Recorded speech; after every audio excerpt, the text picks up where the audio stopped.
देखिए, उत्तर प्रदेश में आम जनता ने भारतीय जनता पार्टी को अपना आशीर्वाद दिया है। मैं दावे के साथ कह सकता हूं, जो एग्जिट पोल है अभी इसमें और सुधार होगा। भारतीय जनता पार्टी प्रचंड बहुमत की सरकार बनाएगी।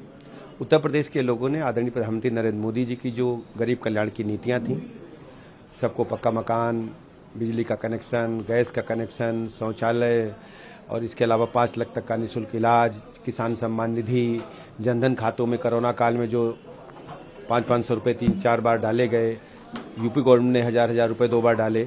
इसके अलावा जो यूपी में लॉ एंड ऑर्डर स्थापित हुआ है, तो लोगों को लगा इससे बेहतर सरकार कोई नहीं हो सकती। कोरोना काल में जब पूरी दुनिया का इतिहास है, कोरोना जब आया तो जब भी महामारी आती है तो महामारी से कम लोग मरते हैं, भूखमरी से अधिक मरते हैं। लेकिन आदरणीय प्रधानमंत्री जी ने लोगों को भोजन उपलब्ध कराया, तो लोगों को लगा कि हमारे जीवन में बदलाव यदि कोई ला सकता है, हमारी दुख मुसीबत में कोई खड़ा हो सकता है, तो बीजेपी और आदरणीय प्रधानमंत्री नरेंद्र मोदी जी ने है।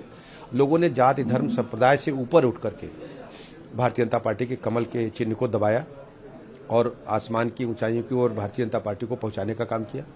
माताओं बहनों ने खुल करके अपने परिवार की जो नीतियां थी उनको भी उन्होंने तोड़ दिया। माताओं बहनों ने खुल करके बीजेपी का साथ दिया है और ये सब आदरणीय प्रधानमंत्री नरेंद्र मोदी जी की वजह से हुआ है। मैं उत्तर प्रदेश के 25 करोड़ लोगों की तरफ से आदरणीय प्रधानमंत्री जी का आभार प्रकट करता हूं, उनका अभिनंदन करता हूं।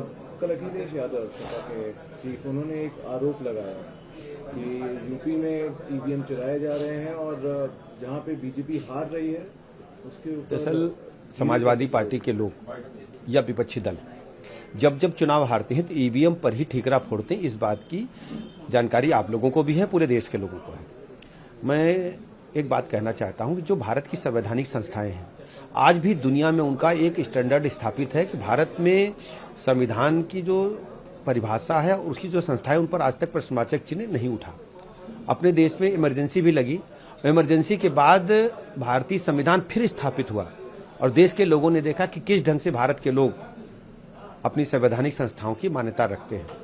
लेकिन दुखद है कि भारत निर्वाचन आयोग पर, कभी सर्वोच्च न्यायालय पर, कभी पार्लियामेंट पर, कभी अन्य संवैधानिक संस्थाओं पर उंगली उठाना मैं इसको उचित नहीं मानता। मेरा मानना है कि शुचिता के साथ, गंभीरता के साथ भारतीय जनता पार्टी ने अपनी नीतियों को, अपने विचारों को जन जन तक पहुंचाया और लोगों ने आशीर्वाद दिया है।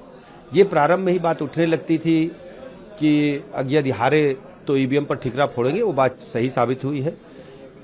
उत्तर प्रदेश के लोगों ने समाजवादी पार्टी की जो नीतियां थी उनको नकार दिया। जब पहली सूची आई तो उसमें दंगाई थे, माफिया थे, गुंडे थे, मवाली थे, इवन देन रेप के गंभीर आरोपी थे, खनन के आरोपी थे और तो और रहा ददुआ जैसे दुर्दान दस्त जिसने सैकड़ों हजारों हत्याएं की हैं, उनके परिवार को भी महिमा मंडित करके टिकट देकर के आपने काम किया। तो उत्तर प्रदेश के लोगों ने समाजवादी पार्टी सहित सभी विपक्षी दलों को नकार दिया और भारतीय जनता पार्टी को अपना आशीर्वाद दिया।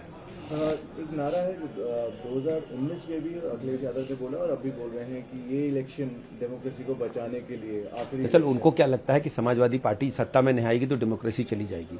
वो सत्ता में रहने के इतने आदी लोग हो चुके हैं, उनको पता ही नहीं है। जैसे हम लोग डिस्कवरी ऑफ इंडिया पढ़ते हैं या कभी आप कांग्रेस के इतिहास में जाएंगे तो लोग कहते हैं कि जब जवाहरलाल नेहरू पैदा हुए थे तो उनके मुंह में चांदी का चम्मच था। वो जिस यूनिवर्सिटी में पढ़ते थे इंग्लैंड में, तो हर गेट पर गाड़ी रहती थी और किसी से भी निकलते थे तो उनको घर तक ले जाती थी। इन परिस्थितियों में पैदा हुआ बेटा कैसे गरीब की बात सोच सकता है। मुझे लगता है कि हम सबको एकजुटता के साथ रह करके प्रदेश और देश को आगे बढ़ाते हुए, भारत माता के सम्मान को पूरी दुनिया के पैमाने पर आगे बढ़ाते हुए, भारत ने जिस ढंग से दुनिया में अपना नाम स्थापित किया है आदरणीय मोदी जी के नेतृत्व में, आज पूरा देश जानता है, पूरी दुनिया इस बात की सराहना कर रही है। कोरोना महामारी के दौरान कई देश के राष्ट्राध्यक्ष दुखी नजर आए, त्राही त्राही करते नजर आए, लेकिन भारत में आदरणीय मोदी ने जिस ढंग से हैंडल किया है, मैं कह सकता हूं कि यदि ये और किन्हीं हाथों में सत्ता होती तो भारत का क्या हाल होता, प्रदेश के सब लोग जानते हैं।